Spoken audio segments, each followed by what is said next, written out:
Hi guys! So for today's vlog, so ayan si Sky ang aga-aga, gising na at gusto agad maglaro.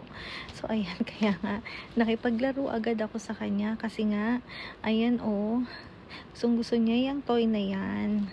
So meron pa isang natirang box na kailangan kong i-open or ayan box dahil yun na yung pinaka-last. So ayan, gusto pa niyang maglaro. Tingnan niyo, nakatingin siya sa akin na gusto niya makapaglaro pa. And then naalala ko, yun nga, kailangan ko na ring hugasan yung ibang mga toys niya kasi sobrang dumi na talaga. So ayan, pipiliin ko lang dito yung mga lalaban ko kasi yung iba naman okay pa naman. Ayan, katulad nitong corn, ang dumi na. At yung birthday cake, ayan, itong parang bone. Ayan, tingnan lang natin yung iba. Medyo malinis pa yung iba eh. So, ayan. Magtitira lang tayo ng konti para naman may toys ang Ate Sky. So, yung iba na okay pa, hindi ko na lang muna lalabhan. So, ayan. Katulad nito. At yung iba din, mukhang sira na. So, ayan. Ang dami niyang ganitong toys. Yung color brown na yan. Parang 3 ata yung ganyan niya. So, ayan, si Bugs Bunny. Ayan, medyo madumi na si Bugs Bunny. At ayun, ito yung tsinelas ko. Yan, dyan pala yung kalahati. Kaya pala nawawala. Ayan. Ayan, mga ball. Hugasan din natin yan. Ayan. Ito medyo okay pa, guys. So, ayan. Itong ball. Tingnan nyo, nangingitim na pala. So, ayan. Ito yung galing sa Conrad, Manila. So, ayan. Medyo okay pa. So, ayan, ito yung parang meat na toy. Ayan. May passport pa si Sky. Ayan. So, ayan, piliin lang natin yung iba pa. So, ayan, and then lalaban natin. And then patuyuin na lang natin sa labas dahil nga mainit dito sa Japan. So, madali lang matuyo yan.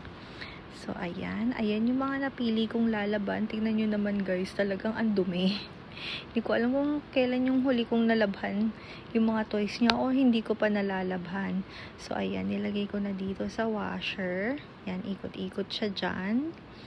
At antayin lang nating matuyo. Ay, malaban. Hindi pala matuyo, malabhan. So, ayan, magkapi-kapi muna ako.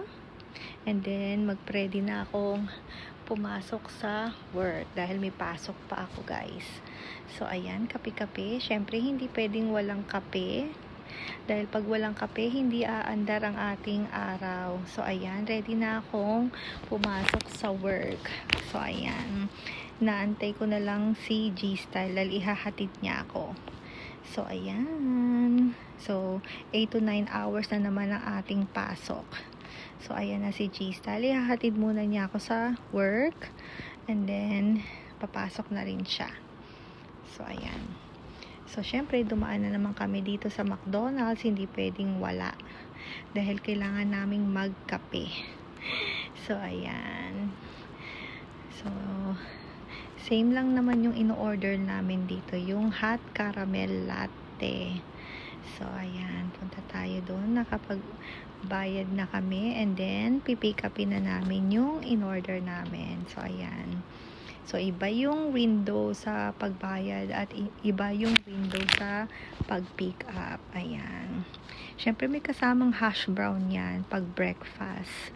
So, inaantay lang namin. Pine-prepare na. Bali yung sa akin, hot caramel latte, yung coffee ko. And then, kay G-Style ay regular coffee. Ayan. At lagi naming nire-remind na 2 sugar and 1 creamer at yung panghalo. Minsan kasi pag hindi mo sinabi, hindi nila lalagyan kasi kala nila gusto mo black coffee lang. So, ayan, dediretso na tayo papuntang work habang iniinom namin yung kape namin dyan. So, ayan, pasok na ako, guys, sa work. Dahil 8 to 9 hours na naman tayo dyan. Ayan. So, tirik ang araw. Ayan, natapos ng ating 8 to 9 hours work. And then, uwi na tayo. Ayan. So, dito, diretso. So, kung ano yung dinaanan natin kanina, pagpasok, yun din yung daan pa uwi. Ayan. So, ayan, ang ganda ng gabi. Ayan. Actually, summertime, kaya kahit late na, medyo maliwanag pa rin. So, ayan, mga almost, na to, 7 o'clock na ng gabi, pero maliwanag pa. So, ayan yung police station dito sa Yokosuka, Japan. So, ayan. Bali, sinundo ako ni G-Style, kaya nakakapag-view tayo. Ayan. So, ganyan lang, dire-diretso, ayan. So, ito, medyo bandang dagat to eh. Maganda yung view dyan. Dyan sila halos lagi nagpa-fireworks, ayan. Kaya mga tao dito banda pumupunta rin. Katulad nung last video namin, so, doon kami banda pumuwesto para mapanood namin yung fireworks.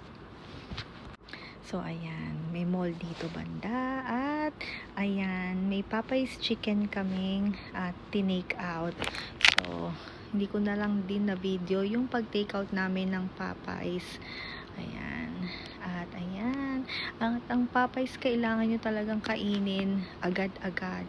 Dahil pag may tira kayo kinabukasan, para sa akin hindi na masarap. Kaya inuubos namin talaga yung manok. Ayan, isang upuan. Dahil yung isang order, 8 pieces chicken yan. Bali, mild lang yung ino-order namin. Hindi kami nag-i-spicy. So, ayan, may ketchup. Ayan, kailangan na rin pala namin bumili ng ketchup at mukhang mauubos na. Ayan, may gravy din at saka yung ranch sauce. Ayan. Pero, yun nga, mas gusto ko ketchup. May time talaga na gusto kong ketchup, minsan gravy, at minsan yung ranch. Ayan. So, ganyan lang. So, simple lang naman tayo guys eh. Pero tingnan nyo yung manok, ang laki, ba diba? And then, sinishare namin kay Sky yung white meat ng chicken. Kasi nga, yun lang yung gusto niya. Ayaw niya ng balat. Dahil pag binigay mo sa kanya yung balat, hindi niya kakainin. So, ayan. At pakita ko lang din sa inyo itong mug na binili ko kanina. Ayan. So, syempre, Hello Kitty ang ating mug. So, ayan, ang hirap buksan kasi isa lang yung kamay. So, ganyan yung itsura niya. May kasama pala tong parang towel niya ata to. Ayan. And then, yung mug niya. So, mahilig talaga ako sa Hello Kitty at sa mga mug. At kailangan Starbucks din. Ayan. Nagko-collect talaga ako ng Hello Kitty at ayan, bumili din ako ng mga socks. Ayan, pakita ko lang din sa inyo. Ayan, Hello Kitty, Mickey Mouse. Ayan. So, si My Melody nakasama si Hello Kitty. Ayan. So, binili ko na lang din yung Mickey Mouse kasi cute din naman siya. Pero Hello Kitty talaga ako, guys. Alright, guys. Thank you guys for watching. See you guys next time. Bye, guys.